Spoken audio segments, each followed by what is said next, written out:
এই বউ গাছতলার মেলাটার উৎসব 100 বছরের উপরে, 110-12 বছর হবে। এই দীর্ঘ সময় ধরে বংশ পরম্পরায় দায়িত্ব নিয়ে আমরা এটা পরিচালনা করতেছি এলাকাবাসীর সাথে নিয়ে। আর বউ গাছতলা নামকরণ হইলো, এটা পূর্ব বলেছি, সব জায়গায় মেলাতেই পুরুষ মহিলা সবাই যায়। এখানে যে শ্যামাচরণ ভৌমিক ছিলেন জমিদার, উনি বললেন যে শুধু এই গাছতলাতে এই বউরা আসবে, বউরা, বাড়ির বউ মেয়ে সবাই এই মেলাতে অনুষ্ঠান। তখন থেকেই এটার নামকরণ হলো বউ গাছতলা। এখন এই 100 বছরের উপরে, 111 বা 12 বছরের উপরে এটা এইভাবে পরিচালিত হয়ে আসছে।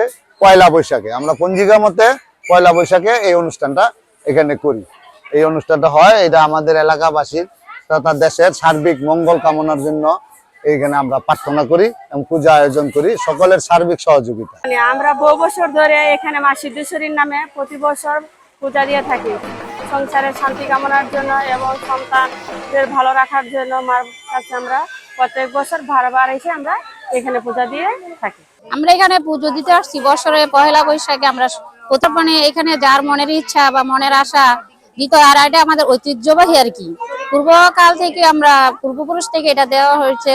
আমার শাশুড়িও দিচ্ছে, আমরাও দিতেছি, আমাদের প্রজন্মে যারা আসবে তারাও দিবে। আমরা এখানে সবাই পুজো দিতে আসি বছরের প্রথম দিন। আমরা সবাই একসাথে নতুন জামা কাপড় পরে এখানে পুজো দিতে আসি। এখানে মা কালীর অপর নাম সিদ্ধেশ্বরী, উনি এখানে যে এই বট গাছটা হয়েছে তারপর থেকে আমরা এখানে পুজো দিই আর কি। অনেক পূর্বকাল থেকে এখানে অনেক পুজো দেওয়া হয়। ময় মুরব্বীরা কইরাইছে, কত বছর আগে যে এই গাছটা হয়েছে আমরা এটা জানি না। আমার শ্বশুর শাশুড়িরা মুরব্বীরা বলছে যে অনেক বছর আগে গাছটা হয়েছে। এটা বৌজিরা পূজা করে, এটা হলো বউ গাছতলা, আবার কেউ বলে কালী গাছতলা। কেন? সে পোলা পানের মঙ্গলের লেগে, ছেলে পেলে মঙ্গলের লেগে, সংসারের মঙ্গলের জন্য দিতে আসছি। মানে কোন সময় আসলে মানুষের কাছ থেকে শুনছি, শূন্য দিকে সবাই দিতে আসছে, আমরাও দিতে আসছি। কারণ মানে এটা ঐতিহ্যবাহী একটা পূজা, মানে প্রতি বছর এখানে পূজা হয়।